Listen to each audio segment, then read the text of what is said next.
Hello, hello, hello, everyone. Welcome. It is Thursday, February 27th, 2020, and I am still in Houston, Texas, here for a couple more days, doing a couple of ministry nights, and actually a morning. I forgot about that. Sunday morning at Cool Church, and then tomorrow night at Journey U, and that is located in near the Champions area. And in fact, if you're familiar at all with the Champions area, this is located on the north side of Houston. Champions has some golf courses that are around here that are very nice, and they have some very, very, very large homes that are huge, like take up half a block or something. So anyway, welcome Tina Marie Kirkpatrick from just up the road in College Station. In fact, in your wording, Tina, you would call this a delicious day, because it really is. I think February is one of the nicer times to be in Houston because there's no humidity. It is not fun to be in Houston in July and August and September and October when you got 112% humidity and it's 110 degrees or whatever. So anyway, it is a perfect day today. Today's like 60 degrees. Tomorrow it's going to be like 74, I think. And there are lots of birdies around here. So you may see some birds jump in the water. You may hear some birds that are chirping loudly. So pardon if you do hear a lot of birds during the broadcast today. But they have, I think they're called cranes. They also have like some white birds that look very crane-like. I'm not sure exactly what they're called. So anyway, I'm in the Champions area, if you're familiar with Champion. In fact, I just remembered that I never liked my name Nelson because everybody else had normal names, like, I don't know, Mike, Greg, and Joe, and Tom, and nobody that I knew was named Nelson. And then finally later, I guess there's like Nelson Rockefeller, there's Nelson, Riley, there's, some Nelsons I knew, but most people had last names as Nelsons, but not much as a first. So when I think I was around in my early 20s maybe, that I learned that Nelson actually means son of a champion. And I'm like, hey, I think I might like that name now. So anyway, I'm in the Champions area of Houston. And when you get delivered, when you're set free, you feel like a champion. You truly do, because you have such joy and laughter and fun in your life, and you don't have demonic thoughts coming in causing you to be mean and jealous and angry and lie and all that stuff. So anyways, welcome Jennifer, welcome Laura, welcome to it's called the Kickerillo Misher Preserve in the Champions area of Houston. That is where I'm at. You have an uncle named Nelson, Rebecca? Cool. Well, fortunate for him. Tell him that his name means son of a champion, if he doesn't already know it. So, and also, I'm not sure if they have alligators here or not. So, I'm like 3 feet from the edge of this lake, and they have lots of squirrels and lots of birds and stuff here. So, alrighty. So yesterday, I got to finish up my brand new training for the RTF Deliverance certification process. So we've added all the new revelation on soul wounds that need to be healed. We're seeing tremendous results around the world with people who are getting their soul wounds healed by Jesus, and then commanding the demons that attach to those wounds to go to the pit.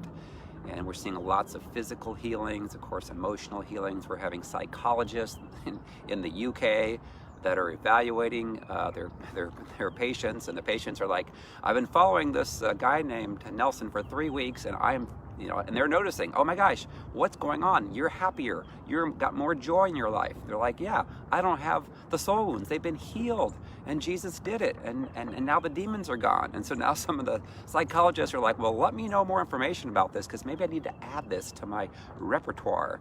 Because again, the DSM 3 and 4 and 5 and all that stuff, it doesn't get to the root issue. The spiritual root issues of everyone's lives are their pains from their past, their spiritual wounds, their soul wounds. Souls are our mind, our will, and our emotions. And when we have Jesus heal that, oh my gosh, it goes a person running in shorts and a tank top. See, only can you do that in Houston, Texas. I mean, you can probably do it in Phoenix and Florida as well. But anyway, it is a wonderful, beautiful day today. So anyway, the deliverance certification training videos now are up on Facebook. So you are now able to get the latest and the greatest of information there. And also, I know Tina is in the process. She might be done, I'm not sure, but she's uploading that to YouTube. So that way we can have it on YouTube, and I'm going to add those links then over to my website. So anyway, super excited. If you've already been trained on the RTF Deliverance team, I really recommend everyone go through the new videos, because there's new information on there, new processes that are even more effective getting people set free. So awesome. And hopefully you guys watched last night's testimony from Patty and Paul Vellis. If not, go out to Facebook. Also, it might be on YouTube. I don't know, Tina. Tina isn't on YouTube yet. But that testimony is powerful. Paul and Patty, they had like 40 years of a lot of striving and arguing and fighting and bickering and on the verge of divorce. And they end up amazing testimony of how Paul did not want anything to do with me or my ministry, didn't watch any of my stuff. And his wife Patty was watching it, and then she ended up seeing that I was doing a deliverance at a home up on the north side, up in Spring, and he was not interested at all in going. And then she looked at it. Okay, not yet, next in the crew, okay. She looked at it, and she ended up seeing that I was at a home that she recognized. And so then she told her husband about it, and then he had no desire to go. He walked in the other room, and then he came back to her. He doesn't know what made him say it, but he said, "Do you want to go?" And she said yes. And then he drives 100 miles an hour hoping to get a ticket so that he doesn't have to go. And then once he gets there, he doesn't get the ticket. Once he gets there, then he's like, well, I'm here, but I'm not going to listen. And when they set him down, set him right next to a speaker. It was a very large home, and they had like, I don't know, 40, 50 people there. And it was awesome. He got delivered, she got delivered, and it saved their marriage. And they don't strive, they don't fight, they don't argue, they're happy, they're joyful. They go out to eat now, and they're laughing, and they have childlike innocence. So it's a tremendous testimony. So you guys need to watch that. And in fact, the couple from Birmingham, the woman watched that, I don't know, a year ago, I think it was, and it encouraged her that what God did for them, that God will also do for her and her husband. And God did it. They're now set free. So again, we're seeing people all over the world that are saving their marriages. Again, it takes two. You can have one person that's set free, but if the other person's not free, they're going to strive, they're going to argue, they're going to try to ruin the marriage and blame their spouse for it. So anyways, so tomorrow night I'll be at Journey U at 7 p.m. Doing again, soul wound healing and deliverance. It's awesome. People's lives going to be set free, marriages going to be set free. And then Sunday morning I'll be at Cool Church, Pastor Boyd Harrell at 10 a.m. Looking forward to that. So today's topic is the humble are being exalted and the prideful are being humbled. And that is what's going on really all around the world. We are seeing so much of this, where there are people who are in positions, not only in the church, but especially we are seeing it in the church, where there are people who are very prideful, very arrogant, and the Lord is humbling them for their own good, so that they can go to heaven, so that they can actually impact people here and not hurt people, not lie, not do bad things, and have all this fruit of the flesh instead of the fruit of the Spirit. But we're also seeing it outside of the church. We're seeing it in politics. We're seeing it in corporate America. There's a huge slew of people who are like CEOs of large corporations that are now gone from their positions. We're seeing it, of course, with Trump. I mean, Trump is doing as much as he can to expose all this sexual stuff that's going on, all the predators, all the corruptness, all the state of the deep state. And in fact, I just had learned that the state of Kentucky, whoa, the state of Kentucky, got a little windy there, had the first time in 50 years that the House is now being taken over by the Republicans instead of the Democrats. So amazing stuff that God is doing, and it needs to be done. There's a time that we need to become pure and spotless before the Lord, and there's too many people that are not. So anyway, have you ever noticed that people who have the heart of the Father will oftentimes get promoted into leadership positions without ever even having to try to gain man's favor? They don't have to kiss up to anyone. A lot of times people want to kiss up and to get man's favor that way. But what we're seeing is oftentimes suddenly things are happening. They're shifting to where people are like all of a sudden getting put into positions that they're like, I didn't think I would ever get that.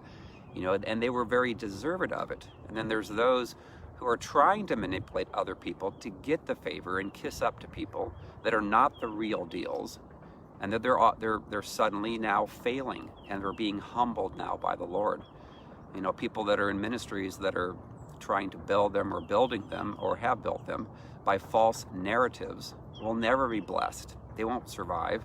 So it's happening all over the world as the Lord is getting his people ready and preparing for Christ's return. So I'm going to read a couple of Bible verses first. I'm going to go into a story in the Bible that's really, really pertinent to the topic of the day. Of the Lord is, those that are humble are being exalted, and those that are prideful are being humbled. So Matthew 23:12 says that whoever exalts himself will be humbled, and whoever humbles himself will be exalted. Psalm 75:7 says, but it is God who executes judgment, putting down one and lifting up another. And that's what's happening. James 4:10 says, humble yourselves before the Lord, and he will exalt you. And there's too many people that are trying to self-promote themselves, and it's not about us. It's not about us. It's about the Lord. It's about Jesus. It's about pointing people to Jesus. That's what my desire and heart is to help people get set free and delivered, and then have them point to the Lord and help them themselves to hear from the Lord. Hey, Paul Vellis is on here. Hello, Paul. Getting a great interview last night with you and your wife, and also thank you so much for taking me to dinner at Papa's Barbecue. So awesome. You guys are the best. Love you guys. All right, James 4:10 says, humble yourselves before the Lord, and he will exalt you. Again, you don't want to wait for the Lord to humble you. And if that happens, it can be very humbling for that process to happen. 1 Peter 5:6, humble yourselves, therefore, under the mighty hand of God, so that at the proper time he may exalt you. Amen. And this isn't on my list here, but Proverbs 6:16 through 19 says, 6 things the Lord hates, 7 that are abomination to the Lord. And the first thing is a proud look. So pride, we got to get rid of that. We got to ask the Lord, humble us. You ever pray that? Lord, humble me. Take out all the pride that I have. There's some people that do that, and they should. We all should do that. I'm like, Lord, if there's a log in my eye, I want it gone so that I don't have to try to point at the specks of other people.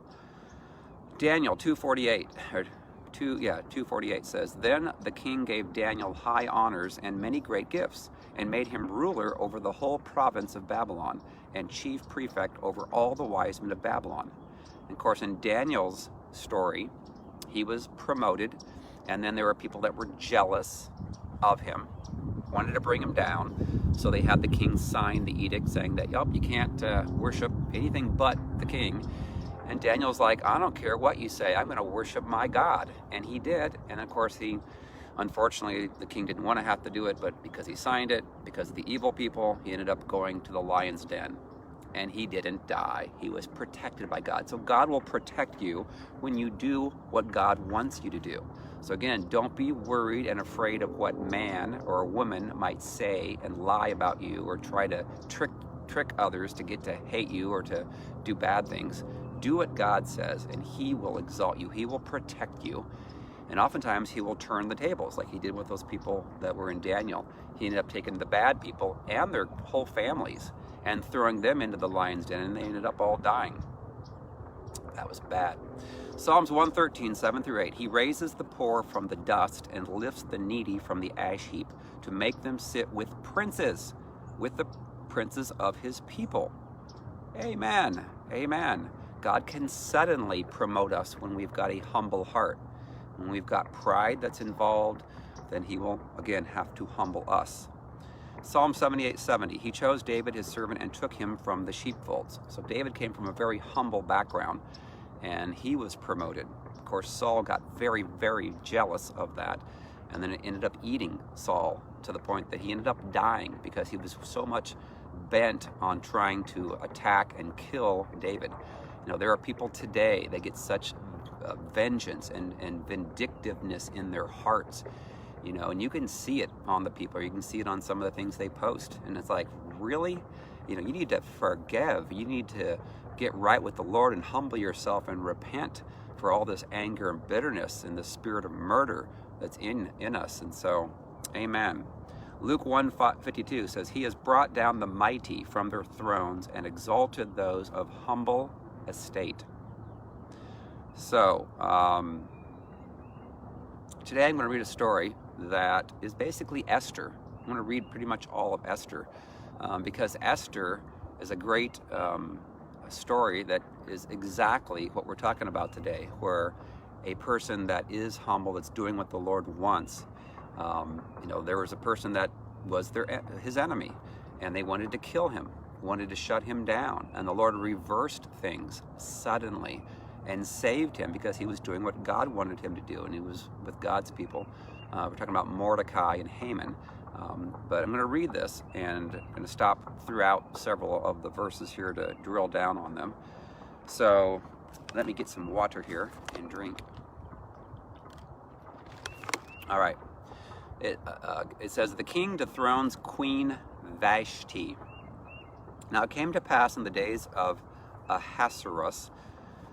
This was the Ahasuerus who reigned over 127 provinces from India to Ethiopia. In those days, when King Ahasuerus sat on the throne of his kingdom, which was in Shushan, the citadel, that in the 3rd year of his reign he made a feast for all his officials and servants, the powers of Persia and Media, the nobles and the princes of the provinces being before him, when he showed the riches of his glorious kingdom and the splendor of his excellent majesty for many days, 180 days in all. Yes, Purim is coming up. Amen. March the 8th. So, oh my gosh, that's 6 months. 6 months worth. 180 days. And when these days were completed, the king made a feast lasting 7 days for all the people who were present in Shushan, the citadel, from great to small, in the court of the garden of the king's palace. There were white and blue linen curtains fastened with cords of fine linen and purple on silver rods and marble pillars, and the couches were of gold and silver on a mosaic pavement of alabaster, turquoise, and white and black marble. And they served drinks in golden vessels, each vessel being different from the other, with royal wine in abundance, according to the generosity of the king.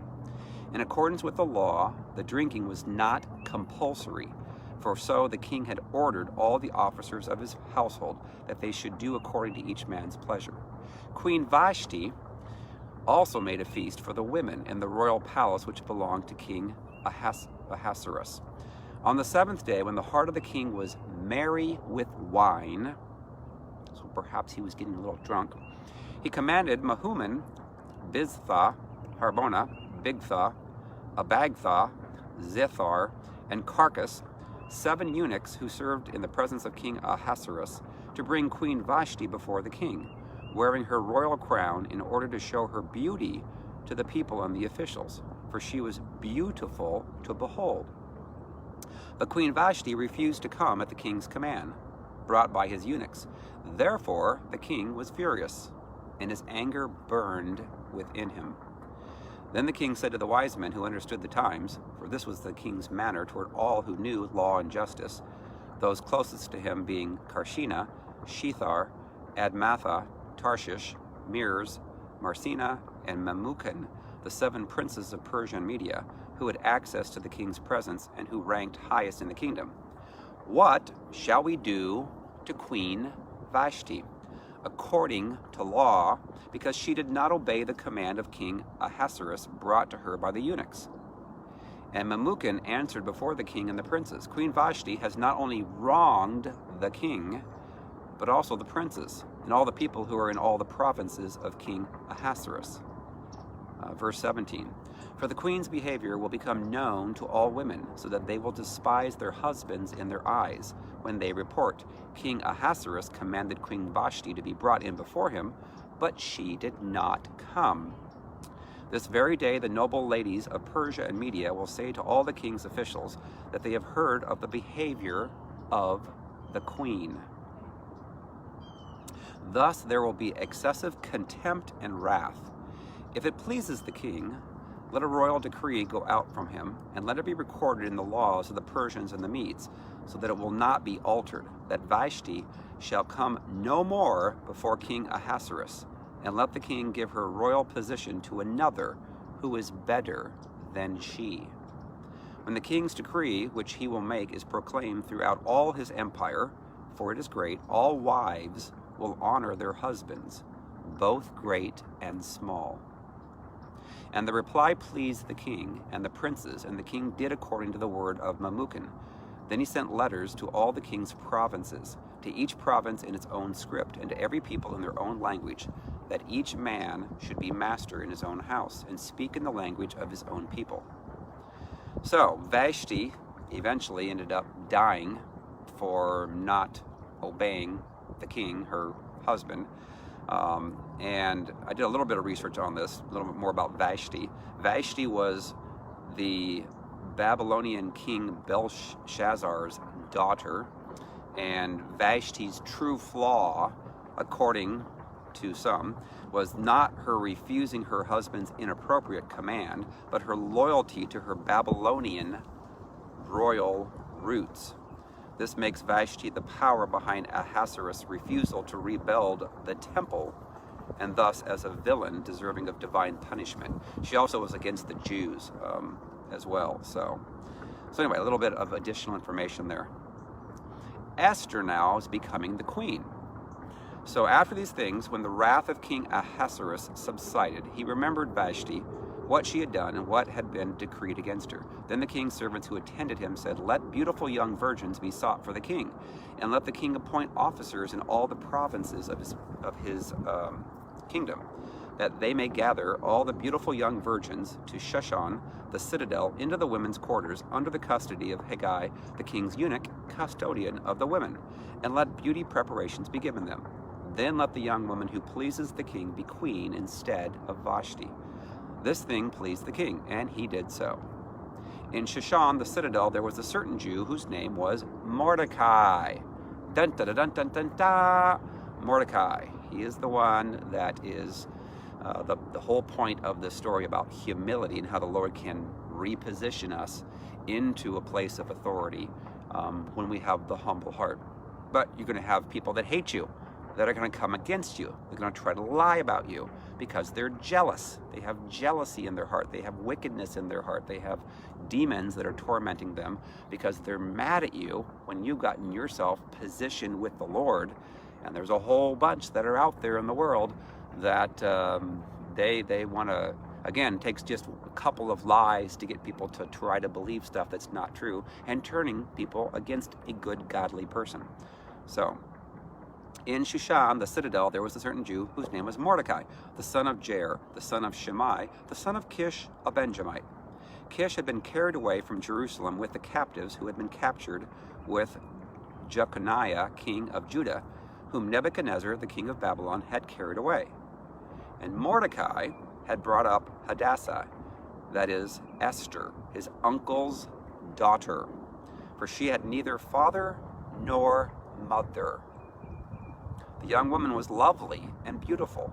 When her father and mother died, Mordecai took her as his own daughter. So again, some of you out there might have felt like an orphan, felt like you didn't have a father or a mother that protected you. And again, if you get in the right position with the Lord, you have your heart purified, you have gotten your soul wounds healed, you command the demons to be gone, and that you are walking in the Lord's provision and protection and cover, then you could have, just like what Esther had, suddenly you end up getting positioned into a potential marriage with a good godly person. But you have to make sure that you are pure, that you are righteous before the Lord, that you get healed. Otherwise things could go not that way. There goes the other person again, running in shorts and tank top. You know, it's not that warm actually. It's only like right now it's probably 55, but it's supposed to be 60 today. But I guess when you're in the sun it just feels a lot warmer. So all right, let me go back. Yeah, there's a lot of people that are walking. I'm getting sitting down here by the lake, and then there's like a walking path that goes all the way around these lakes. So alrighty, here we go. Esther had not revealed her, here we go. So it was when the king's command and decree were heard, and when many young women were gathered at Schuman, the citadel, under the custody of Haggai, that Esther also was taken to the king's palace, into the care of Haggai, the custodian of the women. Now the young woman pleased him, and she obtained his favor. So he readily gave beauty preparations to her, besides her allowance. Then 7 choice maidservants were provided for her from the king's palace, and he moved her and her maidservants to the best place in the house of the women. Esther had not revealed her people or family, so she did not reveal that she was Jewish. That was by design, because Mordecai had told her not to reveal it. And every day Mordecai paced in front of the court of the women's quarters to learn of Esther's welfare and what was happening to her, because again, she was like a daughter to him since her mom and dad died. Each young woman's turn came to go into King Ahasuerus after she had completed 12 months preparation. 12 months. Can you imagine preparing yourself for 12 months in order to meet someone? It says, according to the regulations for the women, for thus were the days of their preparation apportioned. 6 months with oil of myrrh and 6 months with perfumes and preparations for beautifying women. Can you imagine smelling all that perfume for 6 months? I wonder what kind of perfume they had. I wonder if it was like, I don't know, Chanel No. 5 or probably at that point it would have been something like, I don't know, Ahasuerus No. 5. Or maybe it was brisket, barbecue, something like that. Anyway, I digress. Thus prepared, each young woman went to the king, and she was given whatever she desired to take with her from the women's quarters to the king's palace. In the evening, she went, and in the morning she returned to the second house of the women, to the custody of Shashgaz, the king's eunuch, who kept the concubines.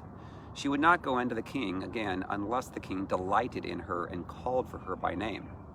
Now when the turn came for Esther, the daughter of Abihail, the uncle of Mordecai, who had taken her as his daughter, to go into the king, she requested nothing but what Haggai, the king's eunuch, the custodian of the women, advised.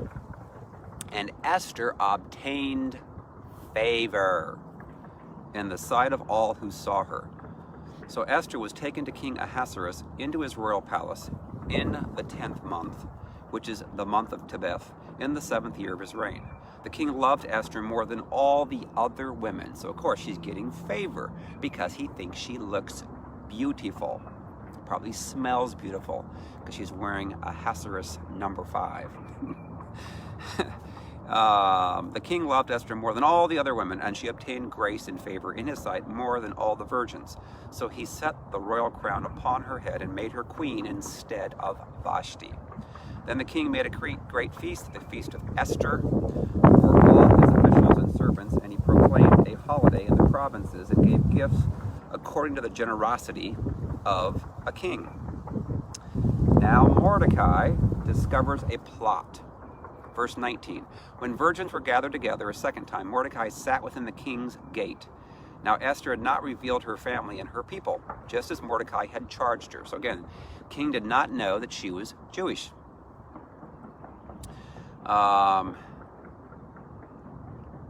In those days, while Mordecai sat within the king's gates, two of the king's eunuchs, Bigthan and Teresh, doorkeepers, became furious and sought to lay hands on King Ahasuerus. So the matter became known to Mordecai, who told Queen Esther, and Esther informed the king in Mordecai's name. And when an inquiry was made into the matter, it was confirmed, and both were hanged on a gallows. And it was written in the book of the Chronicles in the presence of the king. So again, the king's like, hey, I like this Esther person because Esther's protecting my life. I'm not going to end up having something bad happen to me. It's nice when you can have a person that's a spouse or someone else who is got your back, who is going to protect you, who is not going to try to, undermine and or align themselves with other people who are ungodly, who are, having plans and so forth for your demise. So Haman's conspiracy against the Jews. This is chapter 3 of Esther. After these things, King Ahasuerus promoted Haman. Haman? What's he promoting Haman for? Haman's not a good guy. Well, keep reading on. Again, oftentimes people in our lives that are not godly, not pure, that are prideful, they're going to, for a season, appear to be like, oh my gosh, they're a good person. They're getting blessed. They're getting promoted. But there's always a time where the truth comes out and then their fate is met. So after these things, King Ahasuerus promoted Haman, the son of Hammedatha, the Agagite, in advance. Those are weird names. Why couldn't they name him Tom and Joe, like Joseph? Got some weird names going on. And advanced him and set his seat above all the princes who were with him. And all the king's servants who were within the king's gate bowed and paid homage to Haman. Of course, that's probably puffing up his pride, correct? Yes, yes. For so the king had commanded concerning him, but Mordecai would not bow or pay homage. Then the king's servants who were within the king's gate said to Mordecai, why do you transgress the king's command? Now it happened, when they spoke to him daily and he would not listen to them, that they told it to Haman to see whether Mordecai's words would stand. For Mordecai had told them that he was a Jew. When Haman saw that Mordecai did not bow or pay him homage, Haman was filled with wrath. Wrath is not good. Wrath is bad. Wrath can have you go to hell. Where does it say that? Yep, it says it. It says in Galatians 5, 16 through 26, if you have wrath, it says you're not going to inherit the kingdom of God. So he has wrath. But he disdained to lay hands on Mordecai alone, for they had told him of the people of Mordecai. Instead, Haman sought to destroy all the Jews who were throughout the whole kingdom of Ahasuerus, the people of Mordecai. In the first month, which is the month of Nisan, in the 12th year of King Ahasuerus, they cast P-U-R, that is the lot, before Haman, to determine the day and the month until it fell in the 12th month, which is the month of Adar. Then Haman said to King Ahasuerus, there is a certain people scattered and dispersed among the people in all the provinces of your kingdom. Their laws are different from all other peoples, and they do not keep the king's laws. Therefore it is not fitting for the king to let them remain. If it pleases the king, let a decree be written that they be destroyed. And I will pay 10,000 talents of silver into the hands of those who do the work, to bring it into the king's treasuries. So again, Haman has evil in his heart. He's now speaking into the person that has the authority, the king, to try to get him to do something bad. And you have, it carries on in today's life. You're going to have people who have impure, ungodly hearts, who are prideful, who are going to try to speak into you to try to benefit themselves. And they'll try to use your authority, your influence to come against others that are their enemies. So be very, very, have wisdom and have discernment and ask the Lord, can I trust this person? Can I trust them? If I can't, then I'm not going to promote them. I'm not going to listen to them. Because if you listen to a person who's got evil in their hearts and in their minds, it's going to come against you. And that's really hard to discern in these days. Because a lot of times people think they look good, they sound sweet and loving and kind and gentle and all this stuff. But if you don't really know them behind closed doors, then you're going to have bad fruit that's going to come out of that. So anyway, back to the story of Esther. So the king took his signet ring from his hand and gave it to Haman. the son of Hammedatha, the Agagite, the enemy of the Jews, the enemy. And the king said to Haman, the money and the people are given to you, to do with them as seems good to you. Well, that's not good. Don't do that, Ahasuerus. Haman's bad, but sometimes for a season, those that have the enemy in their heart, those that are listening to demonic spirits, are gonna appear like they've got blessings, or they're actually getting people to give them money and stuff when they shouldn't. But it's only for a season. It's only for a season, because the Lord knows their hearts. He knows their minds. So it says, then the king's scribes were called on the 13th day of the first month, and a decree was written according to all that Haman commanded, to the king's satraps, to the governors who are over each province, to the officials of all people, to every province according to its script, and to every people in their language. In the name of King Ahasuerus, it was written and sealed with the king's signet ring. All the letters were sent by couriers into all the king's provinces to destroy, to kill, and to annihilate all the Jews, both young and old, little children and women, in one day, on the 13th day of the 12th month. Well, that's interesting. The 13th day of the 12th month, in United States terms, that, not the Jewish calendar I'm saying, but our calendar, the 12th month is December, and 13th day is December 13th. That is when the Veluses got delivered, back on December 13th, 2017, the ones that I just interviewed last night. How cool is that? Interesting. All right. It says, on one day, they're planning to annihilate all the Jews on the 13th day of the 12th month, which is the month of Adar, and to plunder their possessions. A copy of the document was to be issued as law in every province, being published for all people that they should be ready for that day. The couriers went out, hastened by the king's command, and the decree was proclaimed in Shushan, the citadel. So the king and Haman sat down to drink, but the city of Shushan was perplexed. All right, so chapter 4 of Esther. Esther agrees now to help the Jews. When Mordecai learned all that had happened, he tore his clothes and put on sackcloth and ashes, went out into the midst of the city. He cried out with a loud and bitter cry. He went as far as the front of the king's gate, for no one might enter the king's gate clothed with sackcloth. And in every province where the king's command and decree arrived, there was great mourning among the Jews, with fasting, weeping, and wailing, and many lay in sackcloth and ashes. So, when someone is coming against you who is not of the Lord, and they threaten, speak a threat, and say, I'm going to do this bad thing to you, I'm going to lie about you, I'm going to say horrible things, I'm going to shut you down, I'm going to be blah, blah, blah, blah, all these horrible things, what will happen is oftentimes the enemy will try to speak to you to get you to get into fear and worry. Oh my gosh, I think they're serious. I think this might happen. It's gonna be bad, da da da da da. And so when that happens, you need to continue to thank the Lord that He will protect you. He will provide for you, and eventually what will happen is those that are evil are going to be exposed, and the Lord's gonna shut them down, and He's gonna promote you. If you've got the right heart, if you're in the right position with the Lord. So make sure that you are doing what the Lord tells you to do, and then suddenly things will shift. All right, so Esther's maids and eunuchs came and told her, and the queen was deeply distressed. Then she sent garments to clothe Mordecai and take his sackcloth away from him, but he would not accept them. Then Esther called Hathach, one of the king's eunuchs whom he had appointed to attend her, and she gave him a command concerning Mordecai to learn what and why this was. So Hathach went out to Mordecai in the city square that was in front of the king's gate. And Mordecai told him all that had happened to him, and the sum of money that Haman had promised to pay into the king's treasuries to destroy the Jews. He also gave him a copy of the written decree for their destruction, which was given at Shushan, that he might show it to Esther and explain it to her, and that he might command her to go into the king to make supplication to him and plead before him for her people.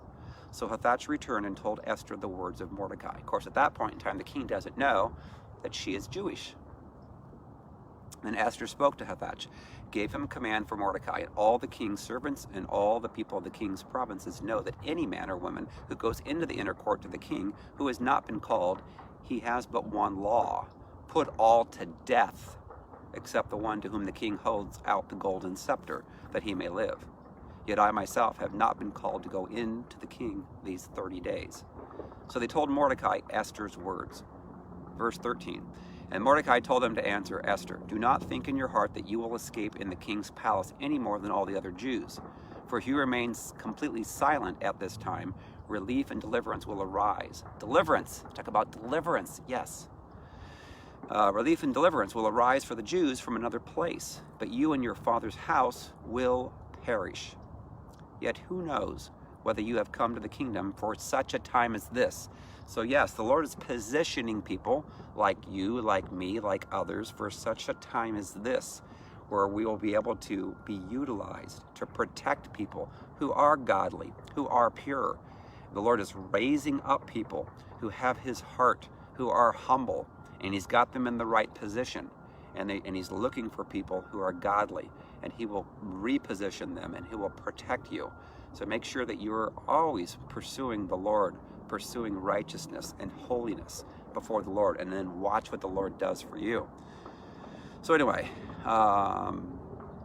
then Esther told them to reply to Mordecai, go gather all the Jews who are present in Shushan and fast for me. Neither eat nor drink for 3 days, night or day. My maids and I will fast likewise. And so I will go to the king, which is against the law, and if I perish, I perish. So Mordecai went his way and did according to all that Esther commanded him. Okay, this is chapter 5 of Esther. Esther's banquet. Now it happened on the 3rd day that Esther put on her royal robes and stood in the inner court of the king's palace across from the king's house, while the king sat on his royal throne in the royal house facing the entrance of the house. So it was when the king saw Queen Esther standing in the court that she found favor in his sight, and the king held out to Esther the golden scepter that was in his hand. Then Esther went near and touched the top of the scepter. So she has favor now. And the king said to her, what do you wish, Queen Esther? What is your request? It shall be given to you, up to half the kingdom. Whoa, nice request. Or opportunity. So Esther answered, if it pleases the king, let the king and Haman come today to the banquet that I have prepared for him. Then the king said, bring Haman quickly, that he may do as Esther has said. So the king and Haman went to the banquet that Esther had prepared. At the banquet of wine, the king said to Esther, what is your petition? It shall be granted you. What is your request? Up to half the kingdom. It shall be done. Then Esther answered and said, my petition and request is this. If I have found favor in the sight of the Lord, of the king, and if it pleases the king to grant my petition and fulfill my request, then let the king and Haman come to the banquet which I will prepare for them, and tomorrow I will do as the king has said. So now, chapter 9 of Esther. Haman's plot against Mordecai. So Haman went out that day, joyful and with a glad heart. But when Haman saw Mordecai in the king's gate, and that he did not stand or tremble before him, he was filled with indignation against Mordecai. Indignation.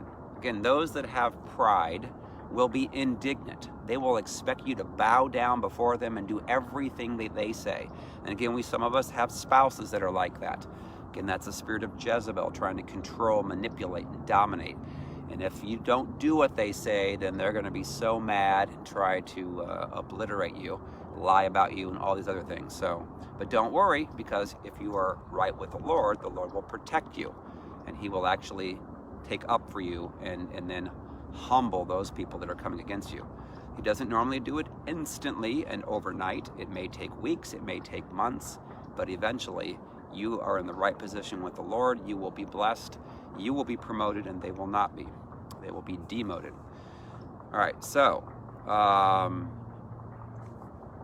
so again, he was mad because Mordecai didn't tremble and that he had indignation against him. It says, nevertheless, Haman restrained himself and went home, and he sent and called for his friends and his wife Zeresh. Then Haman told them of his great riches, the multitude of his children, everything in which the king had promoted him, and how he had advanced him above the officials and servants of the king. Moreover, Haman said, besides Queen Esther invited no one but me to come in with the king to the banquet that she prepared. So that's puffing him up with the pride. The pride of people will do them in. They will be all prideful and thinking, oh, look at me, I am so great. And then all of a sudden, again, it could take weeks or months, could be years, before that person is humbled by the Lord. So here we go. Queen Esther invited no one but me to come in with the king to the banquet that she prepared. And tomorrow I am again invited by her along with the king. Yet all this avails me nothing so long as I see Mordecai, the Jew, sitting at the king's gate. Then his wife Zeresh and all his friends said to him, let a gallows be made, 50 cubits high, and in the morning suggest to the king that Mordecai be hanged on it. Then go merrily with the king to the banquet. And the thing pleased Haman, so he had the gallows made. Okay, the king honors Mordecai. That night the king could not sleep. So one was commanded to bring him the book of the records of the Chronicles, and they were read before the king. And it was found written that Mordecai had told of Bigthana and Teresh, two of the king's eunuchs, the doorkeepers, who had sought to lay hands on King Ahasuerus. Then the king said, what honor or dignity has been bestowed on Mordecai for this? And the king's servants who attended him said, nothing has been done for him. So the king said, who is in the court? Now Haman had just entered the outer court of the king's palace to suggest that the king hang Mordecai on the gallows that he had prepared for him. The king's servant said to him, Haman is there standing in the court. And the king said, let him come in. So Haman came in, and the king asked him, what shall be done for the man whom the king delights to honor? Now Haman thought in his heart, whom would the king delight to honor more than me? And Haman answered the king, for the man whom the king delights to honor, let a royal robe be brought which the king has worn, and a horse on which the king has ridden, which has a royal crest placed on its head. Then let this robe and horse be delivered to the hand of one of the king's most noble princes, that he may array the man whom the king delights to honor. Then parade him on horseback through the city square, and proclaim before him, thus shall it be done to the man whom the king delights to honor. Then the king said to Haman, hurry, take the robe and the horse as you have suggested, and do so for Mordecai the Jew, who sits within the king's gate. Leave nothing undone of all that you have spoken. So Haman took the robe and the horse, arrayed Mordecai, and led him on horseback through the city square, and proclaimed before him, thus shall it be done to the man whom the king delights to honor. Afterward, Mordecai went back to the king's gate.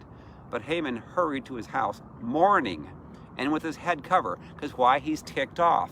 Because he hates Mordecai. He's prideful. He's arrogant. He wants to kill him. It's like, oh my gosh, I can't believe I had to go through this. So when Haman told his wife Zeresh and all his friends everything that had happened to him, his wise men and his wife Zeresh said to him, if Mordecai, before whom you have begun to fall, is of Jewish descent, you will not prevail against him, but will surely fall before him. While they were still talking with him, the king's eunuchs came and hastened to bring Haman to the banquet which Esther had prepared. Now, chapter 7. Haman hanged instead of Mordecai. Dun, dun, dun, dun, dun, dun, dun. So again, Haman has pride, has evil in his heart. Mordecai is humble, has godliness in his heart. And it's going to turn, it's going to shift, it's going to change. And that's what the Lord is saying right now he's doing in all of our lives. Is as long as you've got your life positioned with the Lord, as long as you're humble, as long as you're doing what the Lord is asking you to do, there's going to come a time where he's going to promote you. And those who are acting like they're Christians, acting like they're godly, who have demonic spirits in their hearts, who are evil and wicked, they're going to be humbled. Could be even before you that happens, that you see that. You know, sorry about that. That's a bird chirping somewhere up there. So the king and Haman went to dine with Queen Esther. And on the second day, at the banquet of wine, the king again said to Esther, what is your petition, Queen Esther? It shall be granted to you. And what is your request? Up to half the kingdom it shall be done. She's got favor. Then Queen Esther answered and said, if I have found favor in your sight, O king, and if it pleases the king, let my life be given me at my petition, and my people at my request. For we have been sold, my people and I, to be destroyed, to be killed, and to be annihilated. Had Had we been sold as male and female slaves, I would have held my tongue, although the enemy could never compensate for the king's loss. So King Ahasuerus answered and said to Queen Esther, Who is he, and where is he? Who would dare presume in his heart to do such a thing? And Esther said, dun, dun, dun, dun, dun, dun, dun. The adversary and enemy is this wicked Haman. Bum, bum, bum, bum. So now at this point, what do you think Haman's thinking and doing? You think he's a little bit squirming? Now, how many times do we have people who are clearly of the enemy, even though they may act like they're godly and Christians, and they're coming against you, and they may have fooled a whole bunch of other people, trying to turn them against you and causing them to believe bad things about you that aren't true. And eventually the Lord turns the table. Eventually the truth comes out. Eventually those who have authority over that person learn of the truth. And now they're squirming. They're like, oh my gosh, now what do I do? So what does it say here happens? It says, so Haman was terrified before the king and queen. Gee, I wonder, he's not having a very good day now, is he? Up to that point, he was having pretty good days. He was having a favor from the king. He was having money. He could eat wherever he wanted to. He could go out to eat at barbecue, at brisket houses, wherever he wanted to go.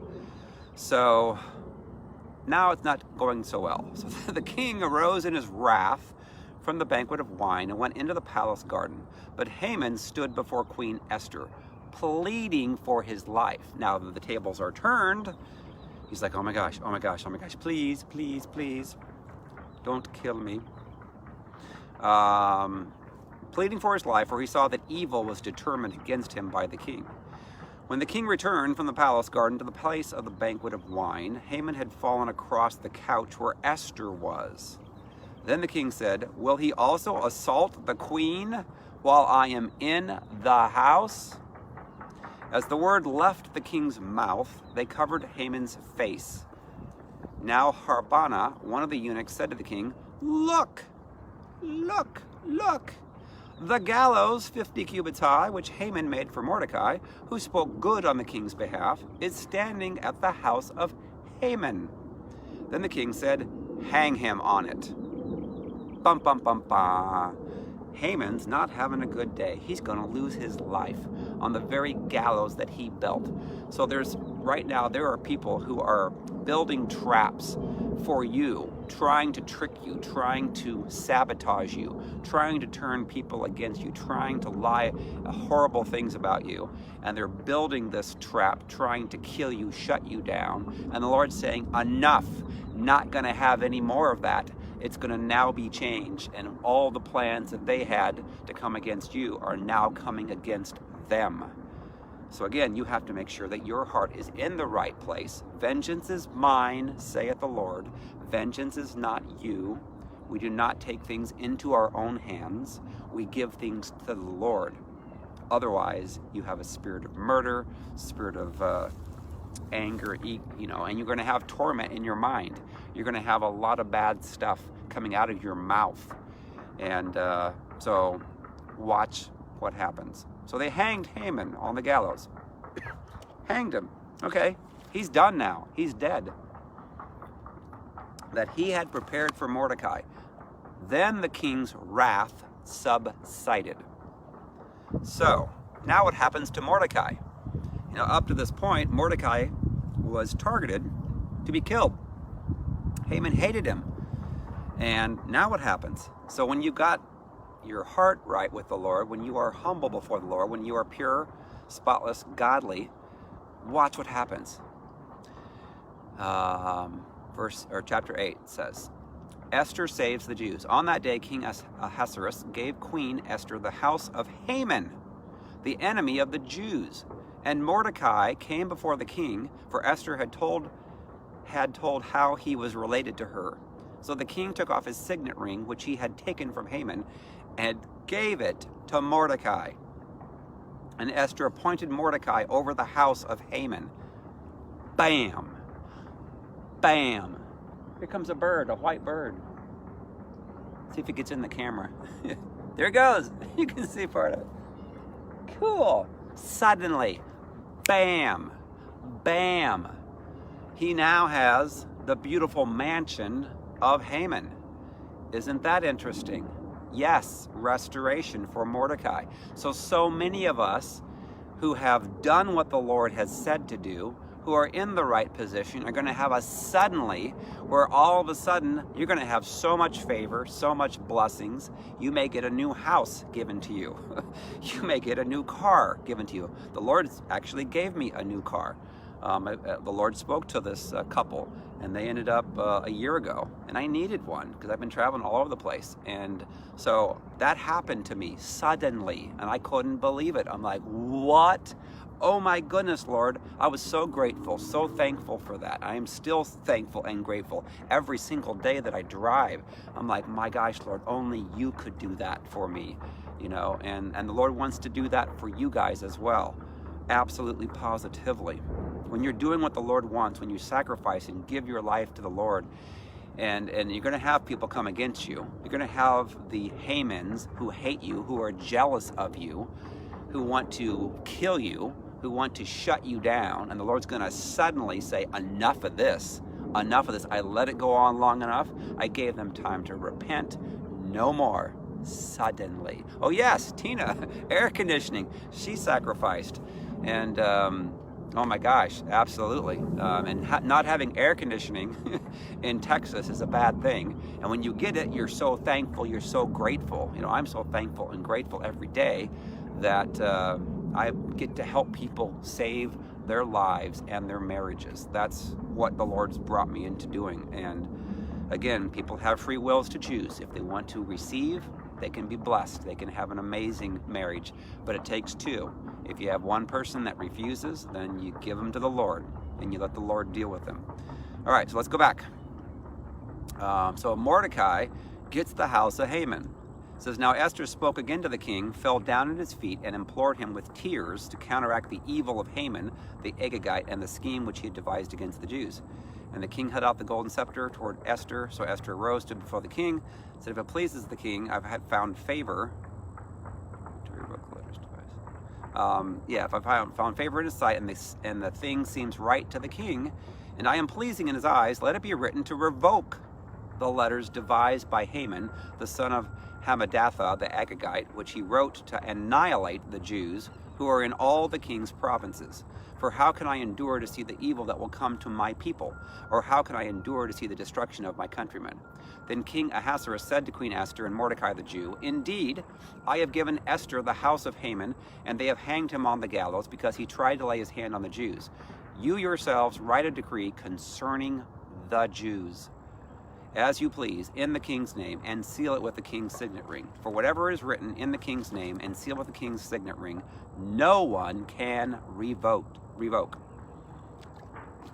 So the king's scribes were called at that time in the 3rd month, which is the month of Sivan, on the 23rd day, and it was written according to all that Mordecai commanded to the Jews, the satraps, the governors, and the princes of the provinces, from India to Ethiopia, 127 provinces in all, to every province in its own script, to every people in their own language, and to the Jews in their own script and language. And he wrote in the name of King Ahasuerus, sealed it with the king's signet ring, and sent letters by couriers on horseback, riding on royal horses, bred from swift steeds.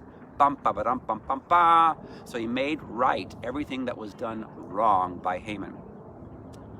By these letters, the king permitted the Jews who were in fact, I'm going to stop there. So the Lord just spoke to me and said, that's what President Trump is doing. He is making right all the evil, perverted stuff that was done from the presidents before him. He is making things right. And those that are having things exposed of all their evilness, all the deep state corruption, they can't stand that. They want to kill him. They wanted to impeach him. You know, he's gonna get a second term easy peasy, because they don't have anybody. You know, they've done so much of a mess on the Democrat side. And the Lord is promoting this. He's got his hand upon him. And that's why we're seeing a whole bunch of laws that are being changed, that are happening. He's got people positioned in the Supreme Court and all these judges that are going to have more pure and godly hearts than what were in there before. So you watch what happens in the next 4 years after this election. There's going to be a whole lot of stuff where people are going to be going to jail that are evil and corrupt, that we're getting away with things. And this is happening. It's happening in the church. People that are in the church that are prideful, that are arrogant, that are in ministries. I mean, I've seen some of these ministries where the people, I'm appalled at what I've seen. And I'm like, my gosh, Lord, there's not a pure and spotless bride yet. He's like, no, there's not, but there's going to be. There's going to be. And there are obviously some people. There's a remnant of people, obviously, but there's a whole bunch of people that are in the church who've got to get pursuing purity, righteousness, humbleness, repentance before the Lord. All right.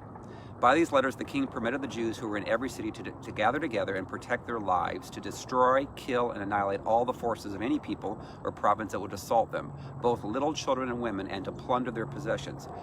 On one day in all the provinces of King Ahasuerus, on the 13th day of the 12th month, which is the month of Adar, a copy of the document was to be issued as a decree in every province and published for all people, so that the Jews would be ready on that day to avenge themselves on their enemies. Couriers who rode on royal horses went out, hastened and pressed on by the king's command, and the decree was issued in Shushan, the citadel. So Mordecai went out from the presence of the king in royal apparel, oh my gosh, of blue and white, with a great crown of gold, and a garment of fine linen and purple, and the city of Shushan rejoiced and was glad. The Jews had light and gladness, joy and honor. And in every province and city, wherever the king's command and decree came, the Jews had joy and gladness, a feast and a holiday. Then many of the people of the land became Jews, because fear of the Jews fell upon them. Isn't that wonderful? Isn't that great? Again, when you've got a humble heart, when you are pure and righteous before the Lord, He's going to protect you. He's going to provide amazing favor upon your life in every way. And all of a sudden, suddenly, you're going to be blessed. You're going to be having a crown upon your head. You're going to have fine linens to wear. You're going to be able to take over a mansion from those that were evil, because the evil that were in charge of that, now the Lord is humbling. He's taking that out, and He's positioning you guys into the right position. All of us. Yay, yay. Again, get pure, get righteous, pursue humility, humble ourselves, repent, forgive people who have hurt us. Give them to the Lord. Let the Lord deal with them. So this says, the Jews destroy their tormentors. This is chapter 9 of Esther. Now in the 12th month, that is the month of Adar, and the 13th day, the time came for the king's command and his decree to be executed. On the day that the enemies of the Jews had hoped to overpower them, the opposite occurred. Again, on the day that the enemies of the Jews had hoped to overpower them, the opposite occurred, in that the Jews themselves overpowered those who hated them.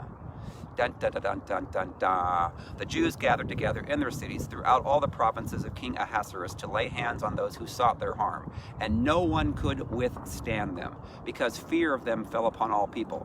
And all the officials of the provinces, the satraps, the governors, and all those doing the king's work helped the Jews, because the fear of Mordecai fell upon them.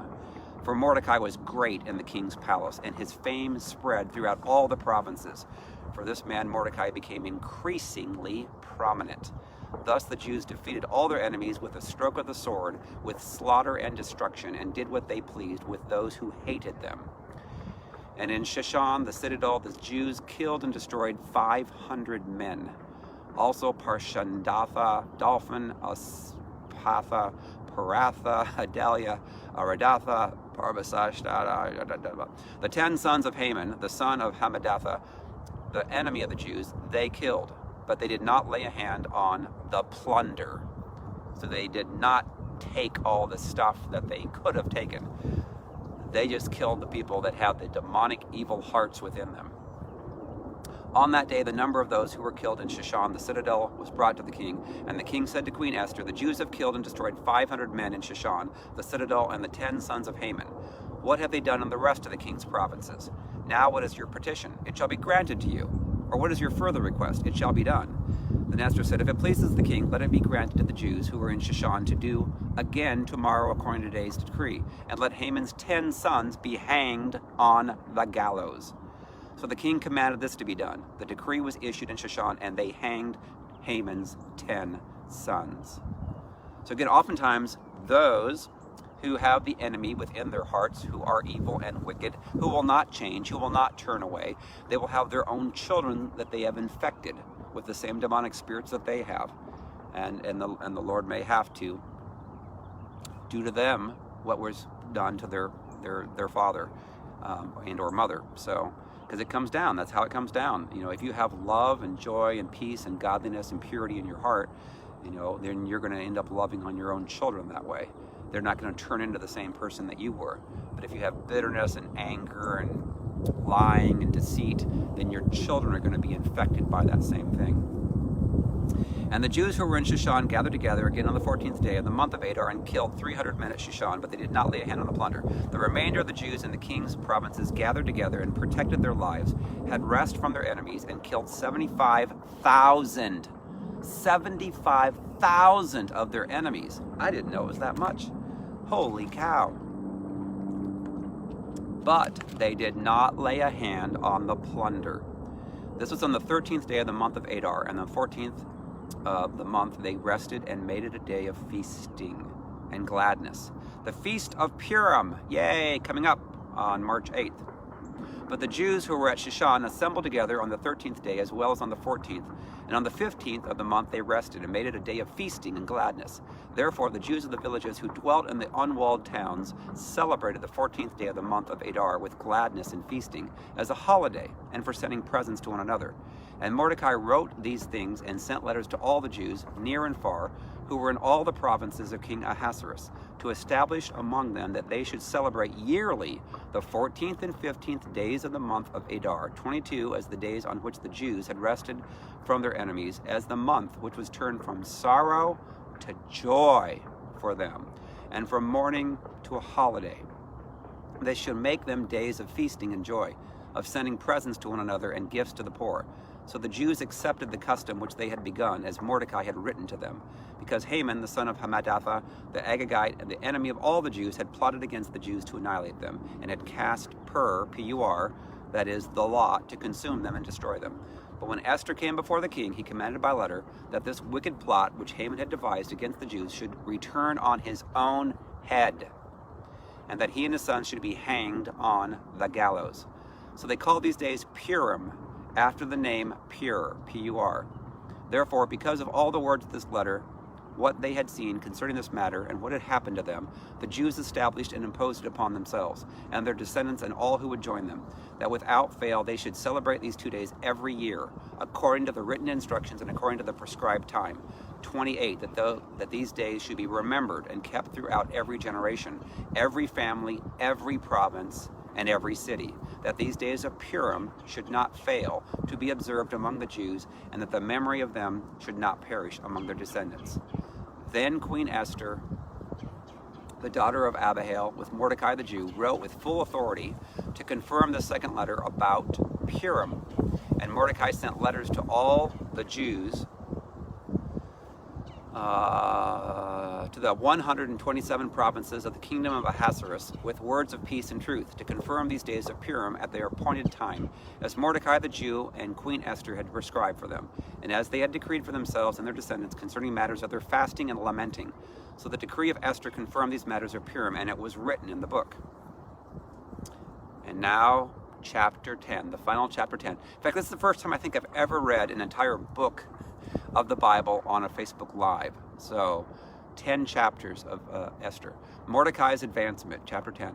And King Ahasuerus imposed tribute on the land and on the islands of the sea.